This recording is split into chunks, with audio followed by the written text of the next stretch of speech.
Kita beralih ke informasi selanjutnya. Seorang warga di Tabanan, Bali ditemukan terbakar saat membakar ilalang di ladang karapannya. Korban ditemukan dengan luka bakar di sekujur tubuhnya dan akhirnya menghembuskan nafas terakhir saat perjalanan ke rumah sakit.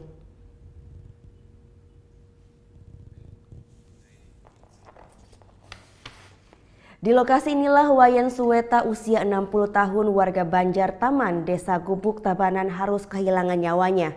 Diduga korban membersihkan ilalang dengan cara membakar. Peristiwa ini akhirnya diketahui seorang warga yang melihat seseorang tergeletak dengan kondisi api yang masih menyala di seluruh tubuhnya. Melihat kejadian tersebut, warga meminta pertolongan. Saat mendapat pertolongan, korban masih bernafas. Namun setibanya di rumah sakit, korban sudah dalam kondisi meninggal. Diduga penyakit stroke, korban kambuh akibat terlalu banyak menghirup asap yang menyebabkan korban tidak sadarkan diri, lalu terjatuh di antara kobaran api.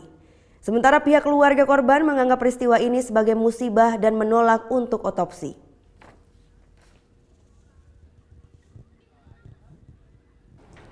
Thank you. Udah selesai nonton beritanya? Jangan pergi dulu dong. Subscribe dulu dan nonton tayangan lainnya di sini. Subscribe, nonton lagi. Subscribe, nonton lagi.